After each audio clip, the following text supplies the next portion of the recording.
So good afternoon, everyone. It's my pleasure to welcome today the alumni of Astronomical Observatory, University of Warsaw, Grzegorz Wiktorowicz. Grzegorz was doing his PhD here. Then he moved to postdoc for a postdoc to China. And then he spent a few years in the Copernicus Center of Polish Academy of Science. And he will join our team very soon. So it's a pleasure to listen to you about ultraluminous X-ray sources across stellar environments. So the floor is yours. Thank you very much. Yes, I am indeed very happy to start work in the observatory tomorrow. I hope it will be a very productive and enjoyable time. And today I would like to tell you about my research on ULXs. ULXs are very interesting objects defined by their luminosity, X-ray luminosity above 10 to 39 ergs per second. They also need to be point-like sources and to be off nuclear, so outside of nucleus of galaxies. First, they were discovered in 1980s. Since that time, we know nearly 2,000 of such objects.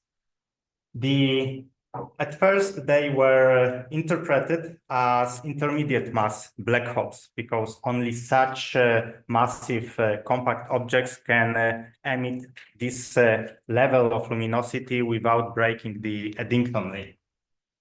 However, everything changed in 2014, where a neutron star, a pulsar, was discovered in one of the ULXs, MPT2X2. So it means that a neutron star in this system is emitting at least 100 times above its Eddington limit. Since then, we have at least 8 pulsing ULXs with a pulsar detected as a accretor in these objects. It's about because it's really hard to confirm such a source. And actually, neutron star in these systems is more confirmed feature than being a ULX, which highly depends on the estimation of the distance to these objects. As you will see, there are many caveats to these points, which I will show during this presentation, coming up to more recent research in later slides. First, how they fit after this paradigm shift. Now, ULXs, at least a large part of them, are interpreted as a high luminosity tail of X-ray binaries. So those X-ray binaries emitting above 10 to 39 ergs per second are named ULXs. However, this definition is totally observational. It doesn't depend on the actual nature of these objects, just on what we observe. So actually, we can have neutron stars which will have luminosities below this limit, but they will be emitting in super-Eddington rates. And the other way around, we can have black holes, massive black holes, which will break this limit without breaking the Eddington limit. So will become ULXs still being sub-Eddington. We have also distinguished objects which are even more luminous than this definition limit, like extreme ULXs. This is a definition made for theoretical studies based on the detection of HLX1, name meaning hyperluminous X-ray source, which went above 10 to 42 ergs per second. And it also started the group called later hyperluminous X-ray sources, because up to now we have more objects emitting at such high luminosities, including one with a detected pulsar inside, so extremely above the Eddington limit. Also, we have an interesting source which will came up during this session a few times, SS433, which is the galactic source. It's below the ULX defining limit. However, it's claimed that if we observe it from different angle, it will show up as a ULX with 100 times higher luminosity.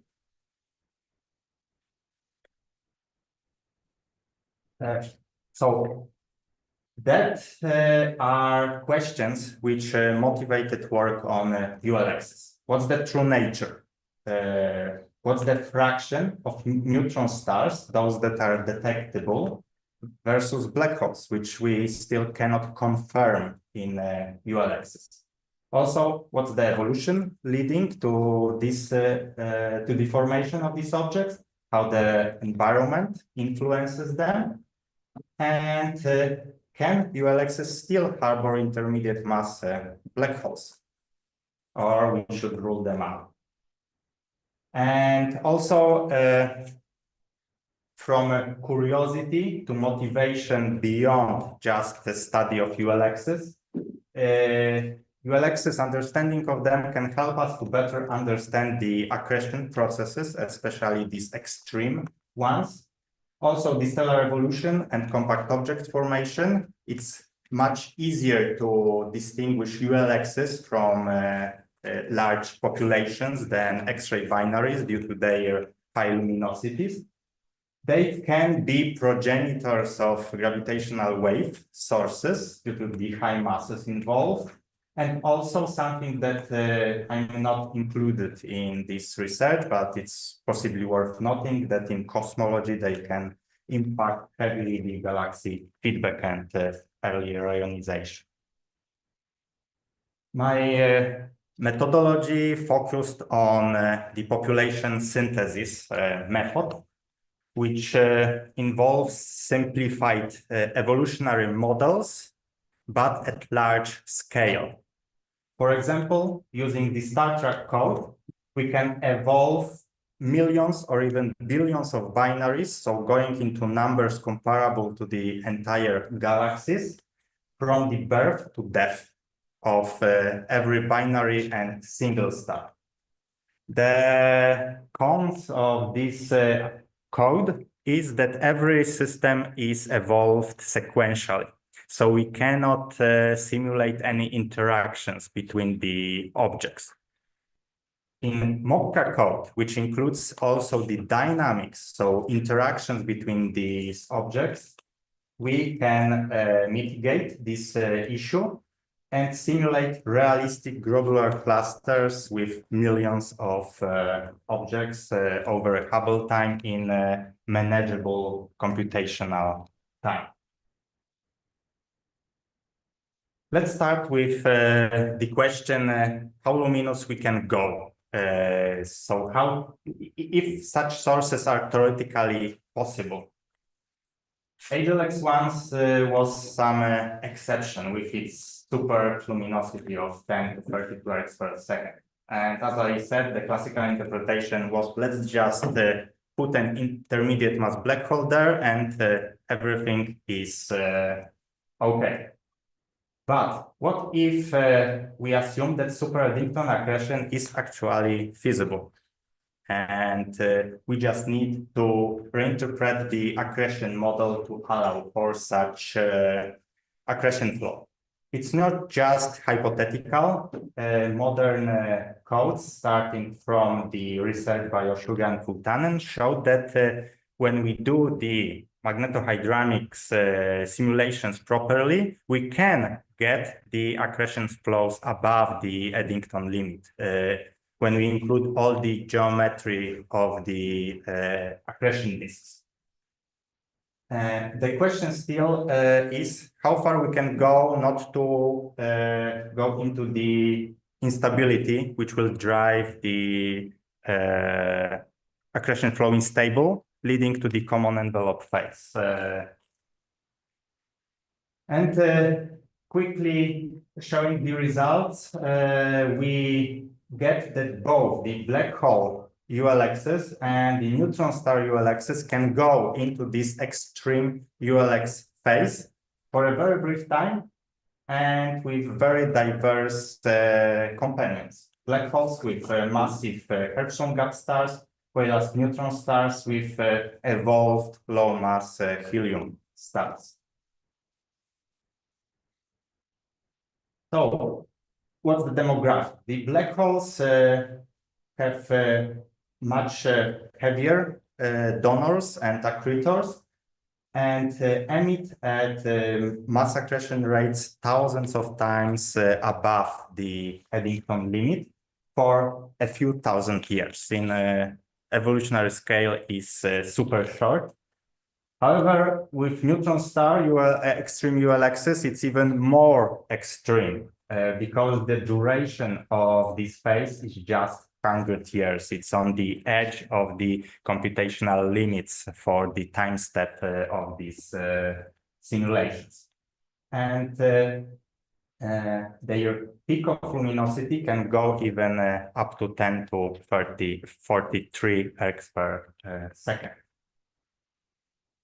So we can get such luminosities to cover the entire range of ULXs without the help of intermediate mass black holes. Of course, it's not a claim that none of the ULXs are harboring intermediate mass black holes, simply that they are not critical here.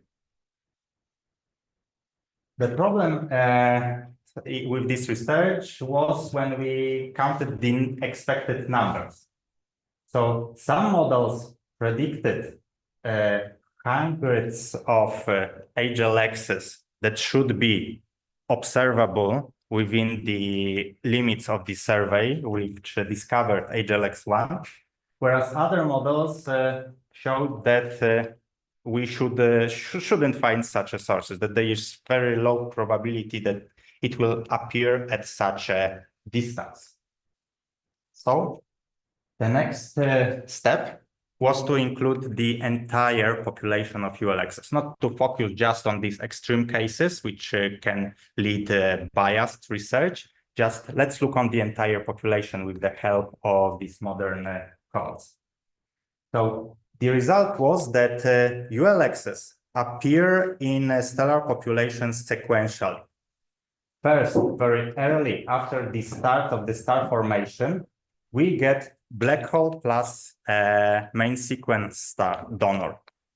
These are luminous, short-lived, and they need a constant star formation. And also their relatives, black holes plus Hertzsprung gap stars. When the star formation ceases, which should be somewhere here, but the colors is maybe not well chosen for this projector. Here, the star formation ceases, and as you see, the formation of the appearance of ULXs with black hole accretors ceases nearly at the same time. So when we have no star formation, we get more and more neutron star ULXs, which first have main sequence donors, then Hertzsprung gap donors, and finally, after the star formation and the evolution of the stars is very advanced, we have neutron stars with low mass red giant donors. Of course, we have some groups which are not represented here and which are much less numerous, but this is the main shape of the appearance of ULXs after the star formation. So how constant star formation with starburst compares? When we have constant star formation, we constantly get new black hole plus main sequence plus Hertzsprung gap star ULXs. But after some time, about 10 million years, the number of these systems goes into an equilibrium between the formation and destruction of such systems. Whereas the number of neutron star ULXs grows constantly as new evolutionary routes starts to add up to the rates of these systems, when older and older stars can become donors to neutron star ULXs, and after a few giga-years, they can even became more numerous in the population than the black hole ULXs. When we have a starburst that ends at 100 million years, the number of black hole ULXs drops quickly and significantly and sharply, whereas the number of neutron star ULXs keeps growing for a short time and then steadily decreases through time, supported by the appearance of different types of ULXs with different types of donors. So next, we looked into the donors because they can cluster the population of ULXs into diverse groups. Black hole ULXs typically have main sequence donors because they appear very early. So with unevolved donors, which are very massive, evolving quickly. Whereas neutron star donors are also typically main sequence stars, but much lighter ones, much smaller, so appearing on closer orbits with their accretors. Those with black holes, massive ones, are visible from large distances because they are more luminous in optical and UV, whereas these low mass stars are usually hidden from our view, which can drive some observational bias here. When observers looked into the candidate counterparts to ULXs, they discovered that most of them were red supergiants, so massive stars, large stars, and here this rate sounds large, but these are just a few sources. For a majority, more than 90% of ULXs, we have no donor information, no detection. So when you look into our models and when we see that red supergiants actually are less than 1% of our results, we suggested that there can be two reasons for this. One is observational bias, just because more massive stars are observed from larger distances, so they are easier to detect. The other one is that wind accretion in these systems was treated to this time in a very simplistic way with Bondi-Hoyle-Littleton accretion. So possibly when we change this model to something more effective, it will show that such systems, which have a very dense wind, can appear more frequently in ULX populations.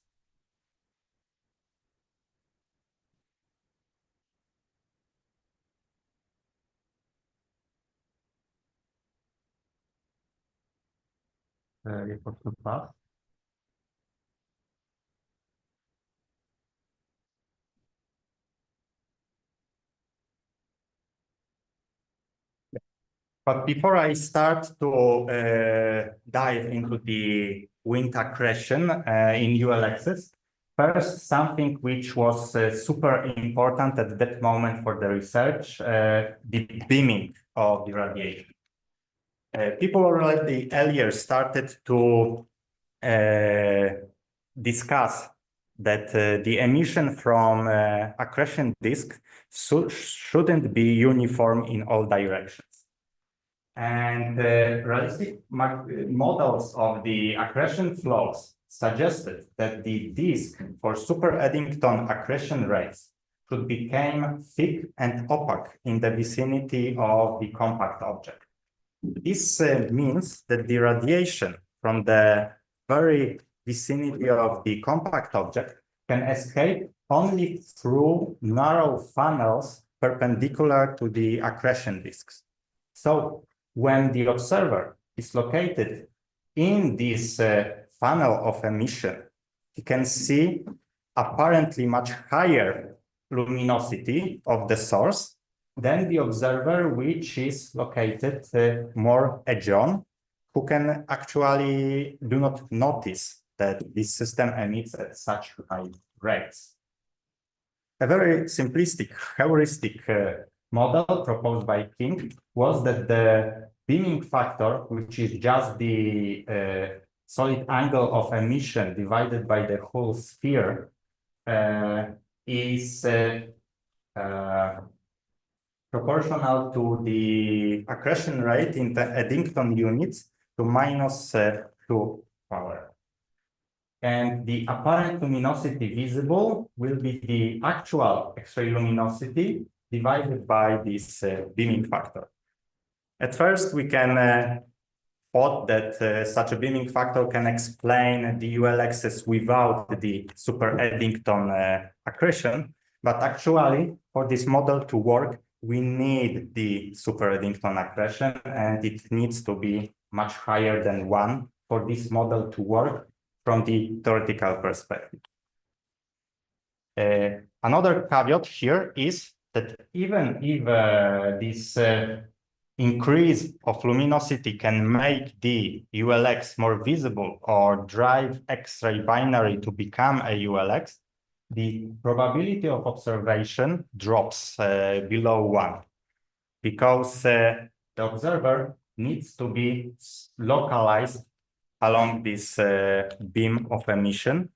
And if we assume that every direction, every orientation of the system is equally probable in space, then the observational probability is equal this beaming factor, which can go very small for a highly super-Eddington source.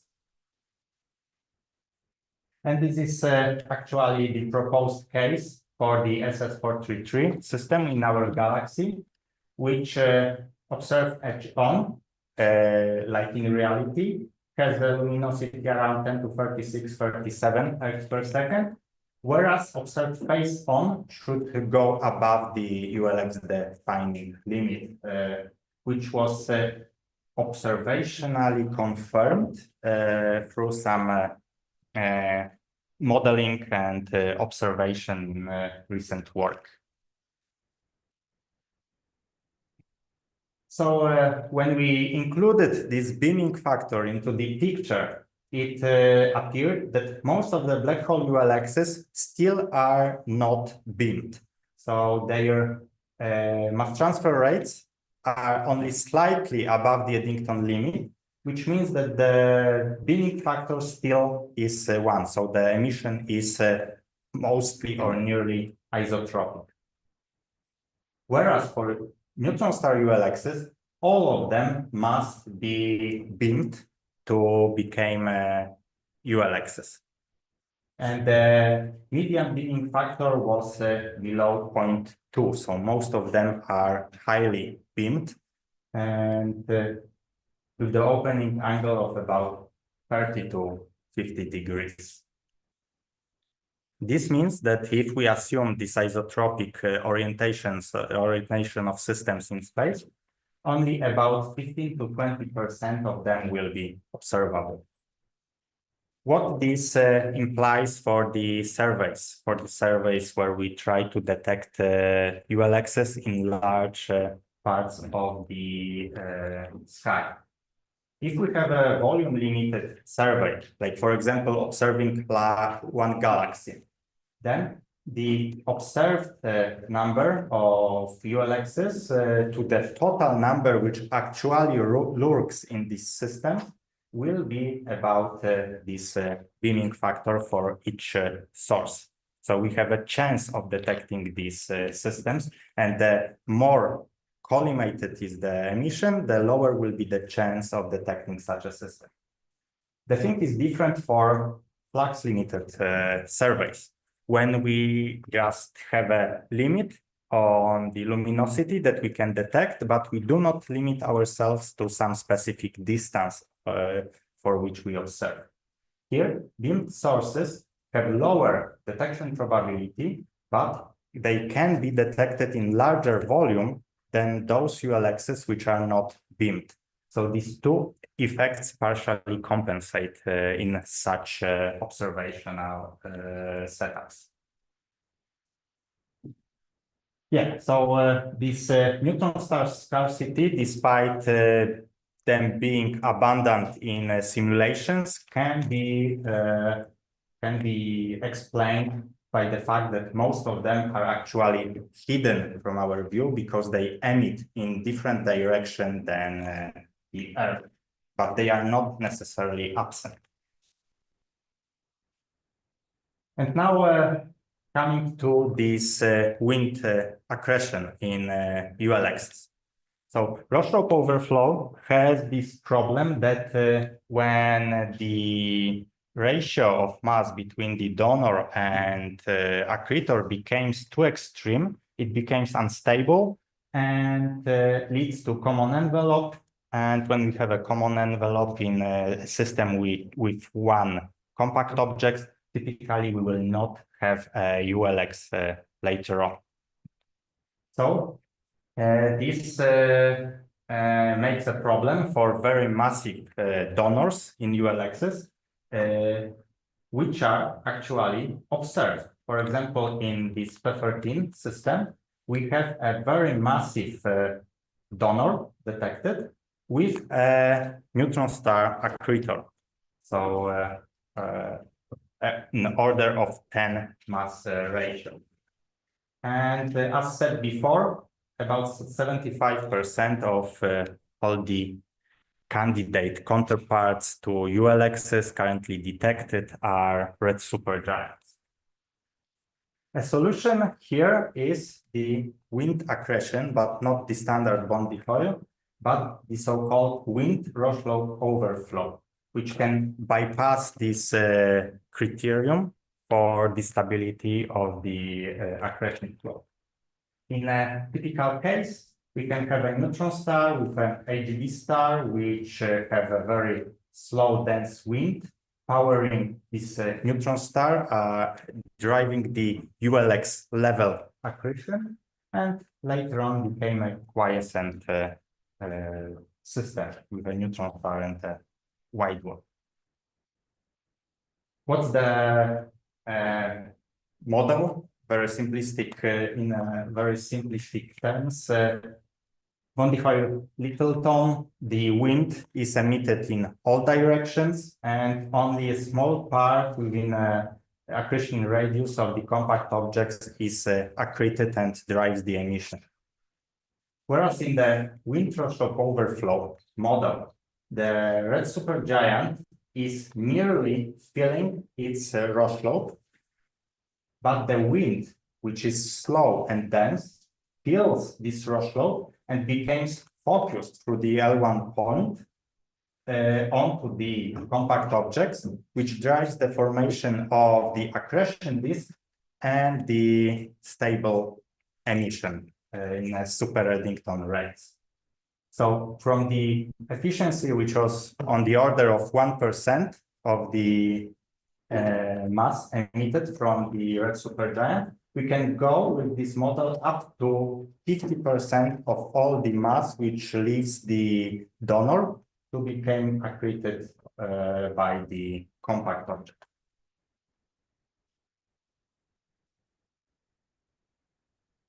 So this research showed that even conservative black hole Littleton accretion can drive the formation of ULXs, especially with black holes, and it's very frequent for young ULXs. But those powered by wind can be only in these young populations. Red supergiants are very frequent in this sample, and they became very bright in this model. So this transfer mechanism through wind-Roslow overflow is quite efficient. On the other hand, it was found that such objects where the wind powers the ULX accretion are not good candidates for double compact objects, which was counterintuitive.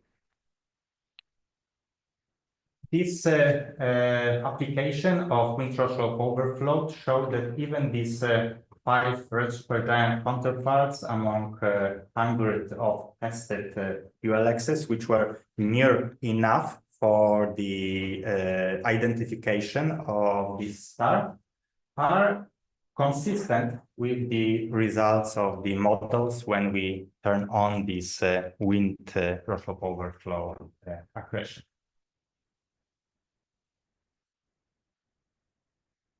And coming to the last part of this talk, the most recent research on ULXs is the global cluster sample of ULXs.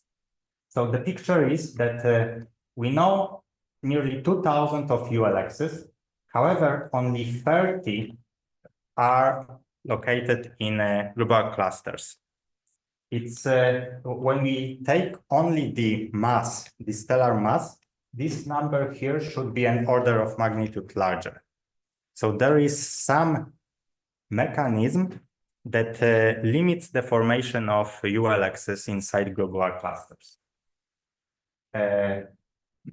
Intuitively, we have larger density in global clusters, so they should boost the formation of ULXs because they can drive the donor closer to the accretor. And in our study, we considered 3 cases because the field still cannot be taken out of the picture. First, we can have ULXs which are formed inside the cluster either naturally, like in isolation, or through dynamical interactions. Secondly, we can have so-called escapers, which are because the progenitor is formed in a global cluster, but the ULX formed after the progenitor system is ejected from the global clusters into the field. Of course, we still have this possibility from previous studies that the ULX is formed in the field, which is kept as a context. The study showed that the localization of global clusters is critical here. When we have a tidally filling global clusters which are close to their host galaxies, like in the case of our own Milky Way global clusters, they are nearly filling the tidal radius, so stars can easily obtain positive energies and escape from the clusters even without some strong interactions with other cluster members. On the other hand, we can have non-tidally filling clusters where the stars are deep inside the potential well, and only strong interactions between stars can drive the ejection of such a system from the cluster into the field of the galaxy. And actually, in such models where we have these non-tidally filling cases, the production of ULXs was 10 times, even 10 times higher. As all nearby clusters are of this case, where they are nearly filling their tidal radius, it can explain why we see so few of them. Actually, in a Milky Way globular clusters, we see none. All the globular cluster ULXs are seen in external galaxies. Escapers were particular subject of these studies. They can be either ejected through three-body encounters or just cluster evolution. Just by being in a cluster, they can get statistically positive energy and escape. Those which escape are typically more tighter than those which were formed in the field, which is very well like a constrained difference. And also, most of the ULXs which were ejected are neutron star ones. Those which are which contain black holes typically dive into the core of the globular clusters, and it's much harder to eject them later on. So they may contaminate the field of the galaxy with these objects. So what we observe in the field may actually be a mix of ULXs formed in the field and those which originate from globular clusters.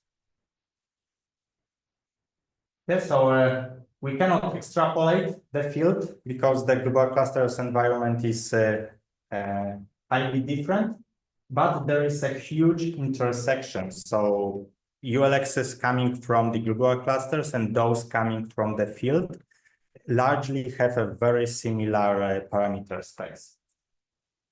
So, but this orbit of these systems can be a defining factor later on when the statistics are derived up by more detections, and especially in old galaxies where we expect more ejected ULXs to be formed. So for a summary, what's the status of the field for the moment? We have these nearly 2,000 detected ULXs with 8 confirmed pulsing ULXs, where we can say what's the kind of the accretor in these systems. 30 of them are in globular cluster ULXs, which are of high interest currently among researchers. A short comment is that confirmed here means that we are like, there is a high probability that that's the case, because it's super hard to confirm that something is a ULX, because we need an estimation of the distance to get the luminosity, right? And also with globular cluster ULXs, these globular clusters are far away. So we do not know actually if the object is exactly in the globular cluster or it's just a foreground or background objects which get into the observational light. Still, intermediate mass black holes are viable sources. We cannot rule them out, and research also concentrates on putting them into the picture, especially that they reside in globular clusters, so can interact with those. And open questions, so things that we currently are interested in mostly in the context of ULXs are the accretion physics for extreme cases, like getting more detailed models which will cover larger parameter space, so we can put them into the population synthesis models. These wind models, so we have this wind Rochlop overflow model, which tells us how to accrete this wind, but the estimation of what actually is the expected wind rate from these giant stars is still not well constrained. The ratio between neutron stars and black holes is still vague because we detect only neutron stars and black holes remain elusive. And this interaction between the global clusters and the field and how these global clusters ULXs can populate the field with their own ejecta. Thank you very much for your attention.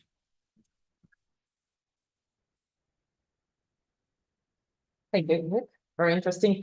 Any questions, comments? Martin?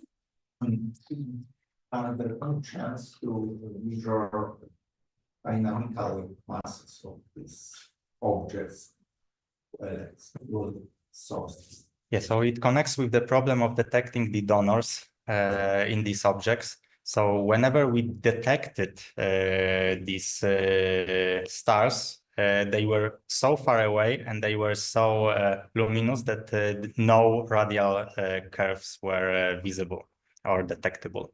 So people are trying because it will be the best measure for the compact object mass inside, but still no results, at least of which I know at the moment.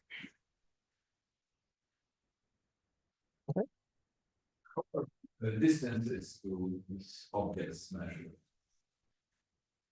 Mostly through the spatial coincidence with galaxies and global clusters. We have no independent measure for ULXs.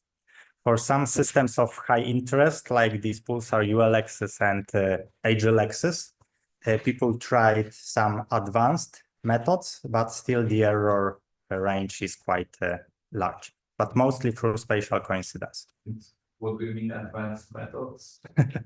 I mean that I'm not a specialist in these methods, observational, so I trust other people.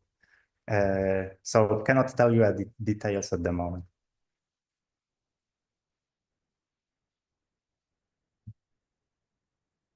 SS 433 is well, the galaxy has measured distance, or yeah, it's in our galaxy in the Milky Way, so it's well known, but it's observed probably edge on. We see the jets. People model the emission, how it will look like when observed from the top, and this way they estimate that it could be a ULX, but just misaligned ULX. but this would be one example in our galaxy, or so there are a few other systems. This one is the most famous.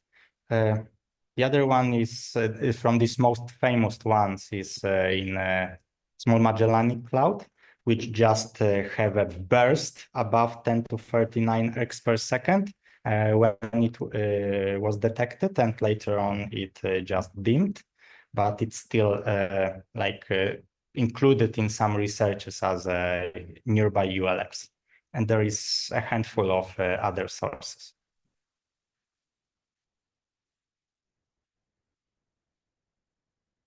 I have a question about this global cluster, ULXs. So you said that there is like only 30 confirmed, there should be like an order of magnitude more or something like this. Could that be somehow connected that the fact that global clusters have special stars? I mean, in the sense that there's no massive stars, there's different metallicity, abundances, and something like this. So could it somehow also get into this results? Yeah, that's the topic of the active research. Clusters are diverse environment, so in different kinds of clusters we can have different rates of ULXs. These rates are small, but still differ by 2 orders of magnitude depending on the initial properties of global clusters. Those which we see nearby are usually old global clusters, so it's quite hard to estimate the initial properties of such clusters. Yeah, so for sure there is some mechanism, but in global clusters we get a mix of many mechanisms which we need to disentangle to get the one which is driving this difference, like interactions, lower metallicity, or this field of the galaxy. So winds may work differently somehow, right? So Yeah. Okay, any more questions, comments? Anyone on Zoom? I don't see. So let's thank Grzegorz once again. So happy Easter. Next week there's no seminar. We meet in 2 weeks to listen about massive stuff.